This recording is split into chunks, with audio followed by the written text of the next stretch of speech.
আল্লাহ মানুষ বানিয়েছে, সকলকে সমানভাবে বানিয়েছে। Am I right? মানুষের জন্ম হয়েই যাচ্ছে। Isn't it an asset of us? এটি তো আমাদের অ্যাসেট। যেখানে পৃথিবীতে যেই জিনিসটির ডিমান্ড, ক্রাইসিস, সেই জায়গায় সেই অ্যাসেট আমাদের রয়েছে। একবার ভেবে দেখুন, আশরাফুল মুখলুকাত হিসেবে, সৃষ্টির সেরা জীব হিসাবে আল্লাহ আমার গদ্দানে যে মস্তিষ্ক দিয়েছেন, আপনার গদ্দানে যা দিয়েছে, আমেরিকার একটি শিক্ষক বা একজন তরুণ, তার গদ্দানে তো একই মস্তিষ্ক দিয়েছে।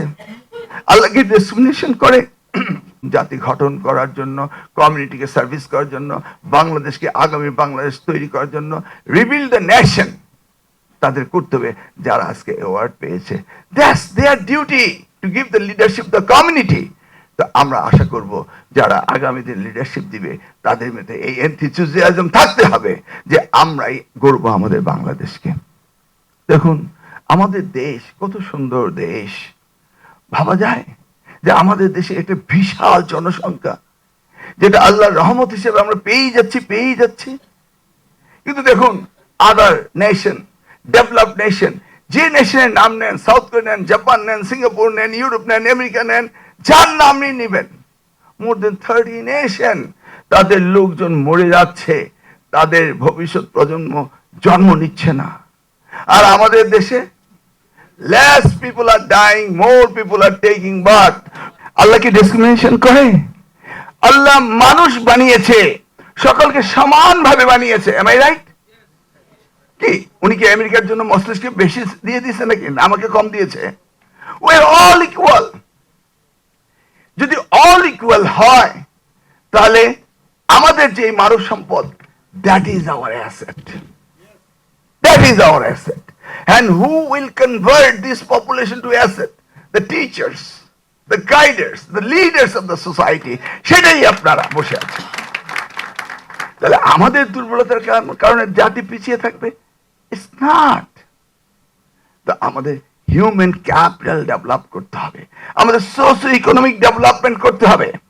সেই জায়গায় আমাদের মানব সম্পদকে কাজে লাগাতে হবে, এবং কাজে লাগাতে হলে সবচেয়ে বেশি উত্তম শুধু হায়ার এডুকেশন না, তার সাথে টেকনিক্যাল ভোকেশনাল এডুকেশনের প্রয়োজন রয়েছে। এই জন্য মাননীয় প্রধানমন্ত্রী টিবেটকে এবার সবচেয়ে বেশি গুরুত্ব দিয়েছেন। সেই সেক্টরে তিনি 18,000 কোটি টাকা বাজেট দিয়েছেন।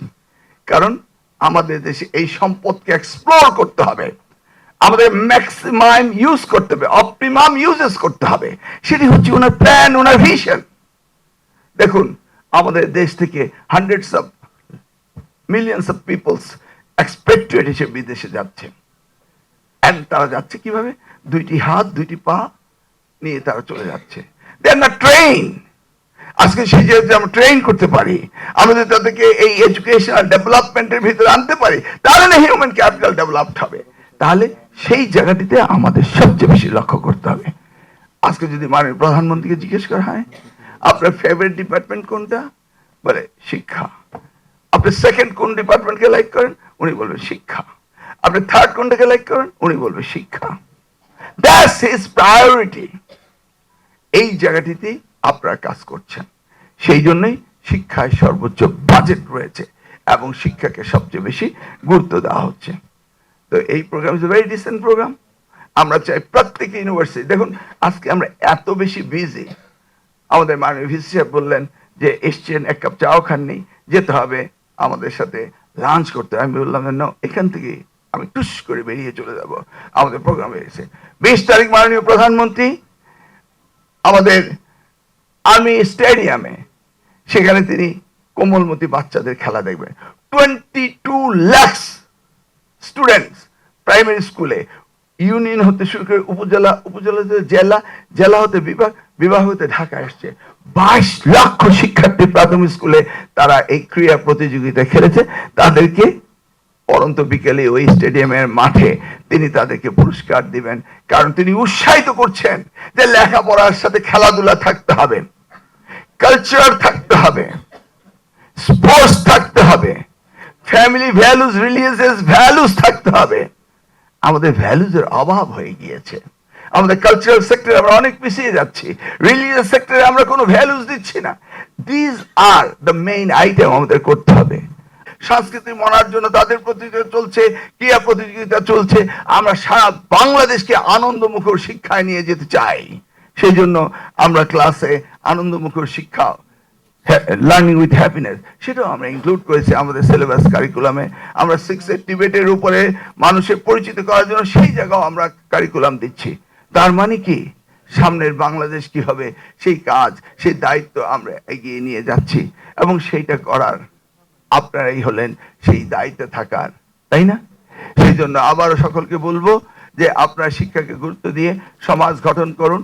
কে যেন মাদক আসক্তের কথা বললো, আমরা সকলে মিলে তো সেটার প্রতিবাদ করতে হবে, তাই না? সেই দিন আসবে যেদিন এই জনাব তারেক রহমানের নেতৃত্বে আমরা আগামীর বাংলাদেশ গড়ে তুলবো ইনশাল্লাহ। এই প্রত্যয় নিয়ে যারা আজকে পুরস্কৃত হয়েছেন তাদেরকে আন্তরিকভাবে কংগ্রেচুলেশন জানাই, এবং যারা পুরস্কার দেওয়ার ব্যবস্থা করেছেন তাদেরকেও আমি ধন্যবাদ জানাই। এইভাবে যেন সারা বাংলাদেশের প্রত্যেকটি বিশ্ববিদ্যালয় এই ব্যবস্থাটি করে বলি আজকে স্বল্প সময়ের মধ্যে আমি এসেছি, অন্যরা যেন একই অনুসরণ করে কাজগুলো শুরু করে।